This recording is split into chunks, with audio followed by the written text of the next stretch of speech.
Assalamualaikum dan selamat sejahtera. Pembelajaran kita ialah Matematik tingkatan 4, bab 7 graf gerakan bahagian 1, 7.1. 7.1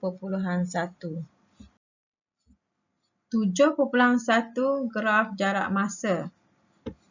Okey, di sini kita akan mempelajari 7.1a, memahami tentang graf jarak masa. 7.1b, mentafsir graf jarak masa. 7.1a, memahami tentang graf jarak masa, boleh rujuk kepada buku teks muka surat 184 dan 185. Kita lihat kepada jadual jarak masa. Paksi mencangcang mewakili jarak yang dilalui. Di sini adalah paksi mencangcang iaitu paksi Y diwakili oleh jarak. Paksi mengufuk mewakili tempoh masa yang diambil. Di sini kita lihat masa. Masa diwakili oleh paksi mengufuk iaitu paksi X. Kecerunan graf mewakili kadar perubahan jarak terhadap masa iaitu laju. Kita lihat kepada garisan merah, di sini adalah laju iaitu kadar perubahan jarak terhadap masa. Melukis graf jarak masa. Yang pertama adalah berdasarkan jadual jarak masa. Yang kedua adalah berdasarkan persamaan yang mewakili hubungan antara jarak dengan masa. Melukis graf jarak masa berdasarkan jadual jarak masa. Lihat kepada contoh. Boleh rujuk kepada buku teks muka surat 184. Jadual di bawah menunjukkan jarak yang dilalui dan masa yang diambil oleh Azrin semasa latihan. Kita lihat kepada jadual yang diberi. Masa iaitu dalam minit dan jarak dalam kilometer. Kita lihat nilai yang diberi iaitu apabila masa 0 minit dan jarak adalah 0 kilometer. Seterusnya, masa 30 minit dan jarak adalah 10 kilometer. Masa 60 minit dan jarak adalah 20 kilometer. Masa 90 minit dan jarak adalah 30 kilometer. Dan masa adalah 120 minit dan jarak adalah 40 kilometer. Lihat kepada penyelesaian. Kita lihat di sini ada langkah-langkah. Itu langkah yang pertama A. Pilih skala yang sesuai bagi mewakili graf jarak dan masa yang diberikan. B. Kita akan plot titik yang mewakili pasangan nilai jarak dan masa pada kertas grid dan kertas graf. Dan C. Seterusnya kita akan sambungkan titik-titik yang diplot dengan menggunakan pembaris untuk memperoleh graf jarak masa seperti di sebelah. Kita lihat kepada graf. Di sini kita akan melukis paksi Y dan juga paksi X. Paksi Y diwakili oleh jarak iaitu dalam kilometer dan manakala paksi X diwakili oleh masa iaitu dalam minit. Kita akan pilih skala yang sesuai. Di sini kita akan lihat kepada jarak 0, 10, 20, 30 dan 40. Di sini kita lihat adalah gandaan 10. Jadi kita akan ambil paksi Y dan kita akan ambil skala yang sesuai. Kita akan ambil 2 petak mewakili 10 dan seterusnya 2 petak gandaan 10 jadi 20 dan 2 petak mewakili 30 dan seterusnya 2 petak mewakili 40. Dan kita lihat kepada paksi X yang diwakili oleh masa. Nilai yang terlibat adalah 0, 30, 60, 90 dan 120. Kita lihat di sini adalah melibatkan gandaan 30. Kita akan pilih skala yang sesuai. 2 petak mewakili 30. 2 petak akan mewakili 60. Dan 2 petak mewakili 90 dan seterusnya 120. Apabila kita selesai kita akan plotkan titik. Titik pertama iaitu 00. Okey, 00 adalah pada asalan. Titik yang kedua ialah 30 dan 10. Maka kita akan tandakan dengan 30 paksi X dan 10 adalah paksi Y. Seterusnya 60 dan 20 kita tandakan titik di sini. 90 dengan 30 kita akan tandakan titik di sini. Dan 120 dengan 40 kita akan tandakan titik di sini. Setelah kita tandakan titik, kita akan sambungkan titik yang diplot dengan menggunakan pembaris. Okey, jadi kita akan ambil pembaris, kita akan sambungkan di antara titik-titik ini sehinggalah membentuk satu graf, iaitu graf jarak masa. Melukis graf jarak masa berdasarkan persamaan yang mewakili hubungan antara jarak dengan masa. Lihat kepada contoh, boleh rujuk kepada buku teks muka surat 185. Soalan, Encik Selwa memandu keretanya selama 3 jam sejauh 240 km dari Kuala Lumpur ke Kuantan untuk melawat ibunya. Jarak diwakili oleh S dalam kilometer yang dilalui oleh Encik Selwa dalam tempoh masa diwakili oleh T dalam jam. Diwakili oleh persamaan S sama dengan 80T. Lukis satu graf jarak masa yang mewakili perjalanan Encik Selwa dari Kuala Lumpur ke Kuantan. Terlihat kepada penyelesaian. Okey, langkah A. Bina satu jadual jarak masa seperti di bawah dengan menggunakan persamaan S sama dengan 80T. Okey, kita akan bentuk jadual jarak masa. Okey, di sini kita lihat masa adalah T dalam jam dan jarak S dalam kilometer. Okey, masa akan diwakili oleh paksi X. Kita akan tulis di sini iaitu paksi X. Okey, manakala jarak akan diwakili oleh paksi Y. Okey, kita akan gantikan nilai. Jadi, kita akan lihat kepada persamaan S sama dengan 80T. Di sini kita akan gantikan dengan nilai T kita adalah kosong. Okey, apabila kita gantikan nilai kosong, maka S sama dengan 80T. T sama dengan kosong, S sama dengan 80 darab dengan kosong akan menghasilkan kosong. Maka S akan jadi kosong. Kita lihat kepada nilai yang kedua. Okey, masa kita akan gantikan T kita dengan nilai 1. Okey, jadi kita akan ambil persamaan S sama dengan 80T. Dan apabila T digantikan dengan nilai 1 di sini, 80 darab dengan 1 kita akan dapat 80. Jadi 1 dan nilai S kita adalah 80. Apabila kita gantikan nilai T kita adalah 2. Okey, kita akan masukkan di sini 2. 80 akan darab dengan 2 menghasilkan 160. Dan seterusnya kita akan gantikan nilai T kita 3. Maka kita akan kira S sama dengan 80T. 80 darab dengan 3 akan menghasilkan S 240. Seterusnya, okey, B, kita akan lukis graf jarak masa seperti di bawah dengan memplotkan titik, okey, berdasarkan jadual yang dibina. Okey, kita lihat kepada graf. Okey, di sini kita akan lihat jarak diwakili oleh paksi Y dan masa diwakili oleh paksi X. Okey. Kita akan lukis paksi Y dan juga paksi X dan kita lihat kepada skala. Untuk paksi Y, nilai yang terlibatlah 0, 80, 160 dan 240. Maka kita lihat di sini adalah gandaan 80. Kita akan ambil 2 petak mewakili 80. Dan seterusnya 160 dan 240. Seterusnya kita rujuk kepada nilai X. Okey, 0, 1, 2 dan 3. Di sini kita akan lihat adalah gandaan 1. Dan kita akan buat paksi X dan kita akan tulis masa dalam jam.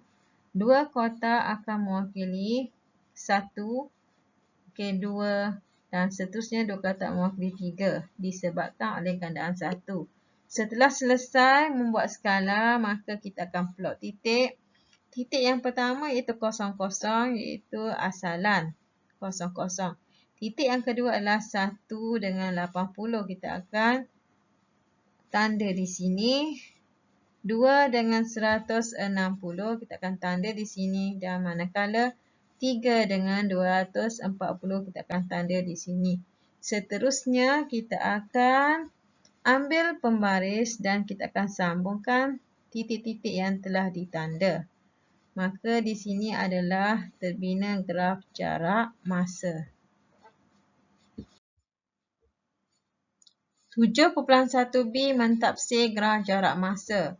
Kita lihat di sini ada dua bentuk graf jarak masa, iaitu kita lihat kepada rajah 1 dan juga rajah 2 dan perbezaan di antara kedua-dua graf. Okey. Kita lihat OA. OA diwakili oleh kecerunan graf positif. Di sini kita OA mewakili kelajuan gerakan. AB. AB adalah kecerunan sifar.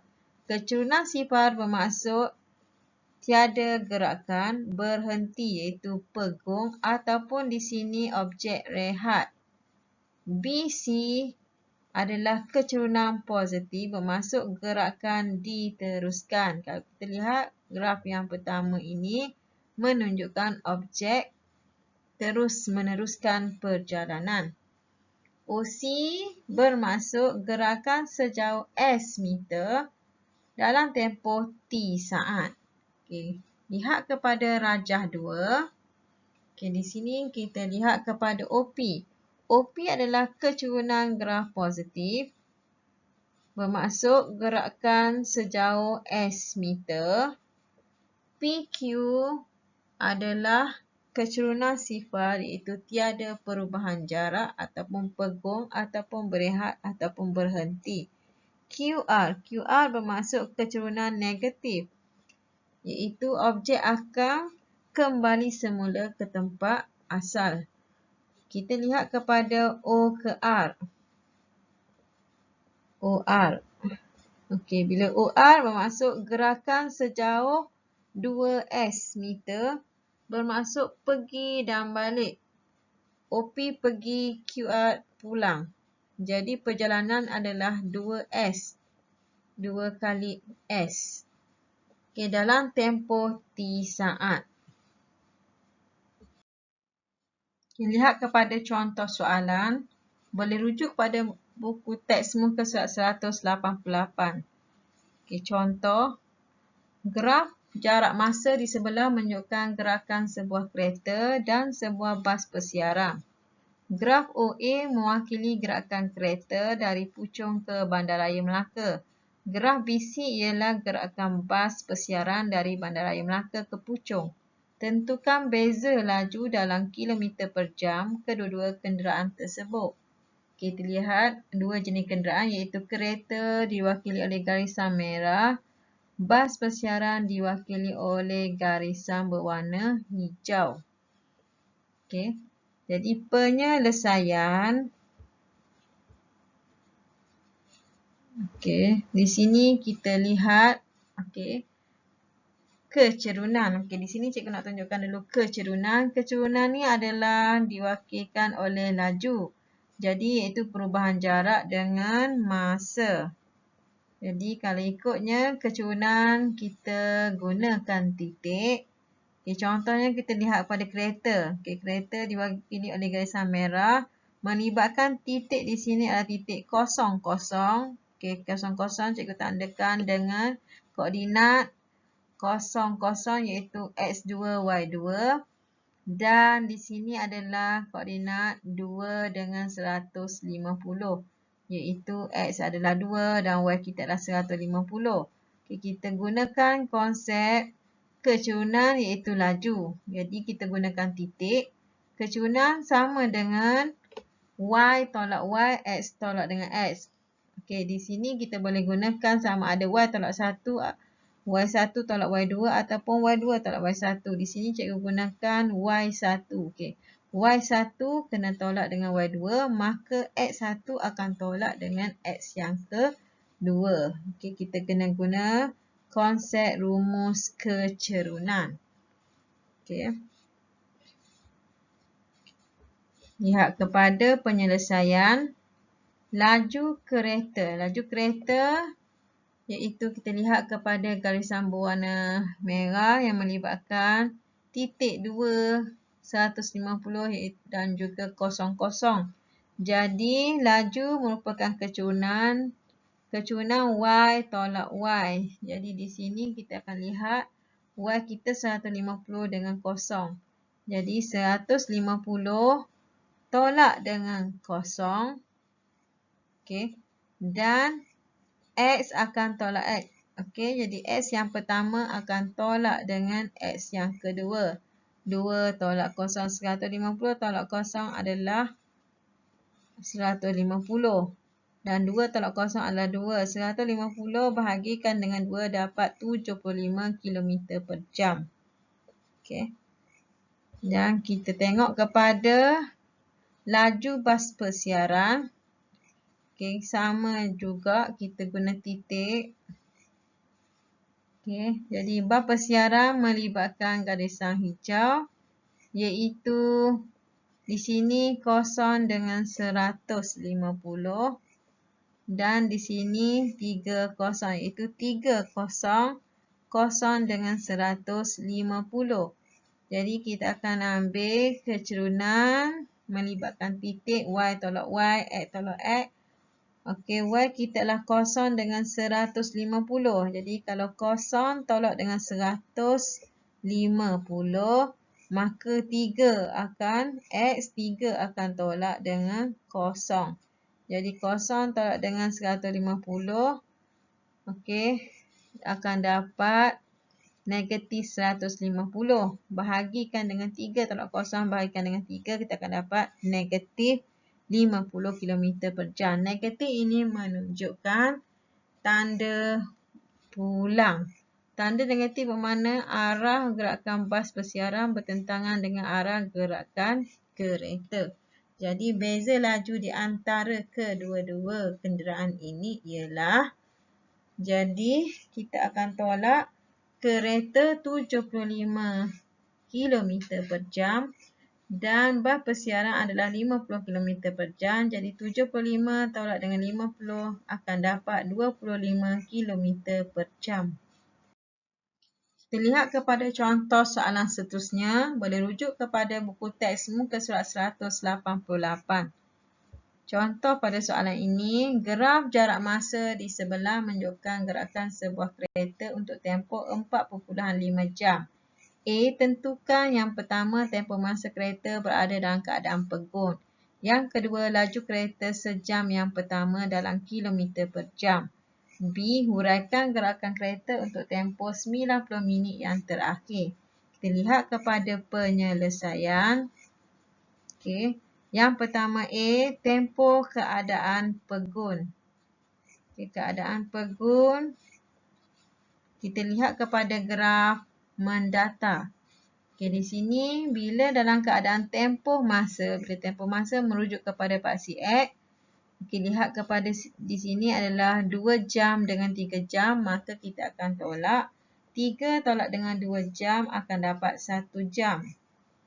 Lihat kepada soalan yang kedua A, iaitu laju kereta sejam yang pertama dalam kilometer per jam. Bila kita lihat di sini sejam yang pertama tidak diketahui, maka kita kena tentukan dengan jarak yang dilalui untuk 2 jam yang pertama. Okey, disebabkan oleh kelajuan melibatkan kecerunan. Jadi kita akan ambil titik 00 dengan 2 dengan 150. Y tolak Y dan X tolak dengan X. Jadi Y kita adalah 150 akan tolak dengan 0. 150 akan tolak dengan kosong. Bahagikan dengan 2 tolak dengan kosong. Kita akan dapat 150 bahagi 2 dapat 75 km per jam. Okey, lihat kepada soalan B.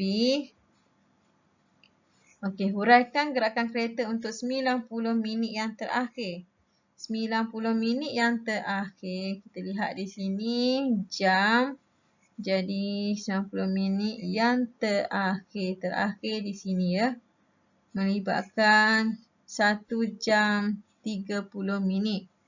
Iaitu di antara 3 hingga 4.5. Okey, di sini. Okey, kita akan ambil titik iaitu titik 3 dengan 150 dan titik di sini 4.5 dengan 270. Jadi di sini kita akan lihat kepada gerakan iaitu kecurunan Y tolak Y. Y adalah 270. Tolak dengan 150. 270 akan tolak dengan 150. X tolak S iaitu 4.5 tolak dengan 3. Okey, kita akan dapat di sini adalah 80 km per jam. Jadi kereta bergerak sejauh 120 km dengan kelajuan 80 km bagi tempoh 90 minit yang terakhir.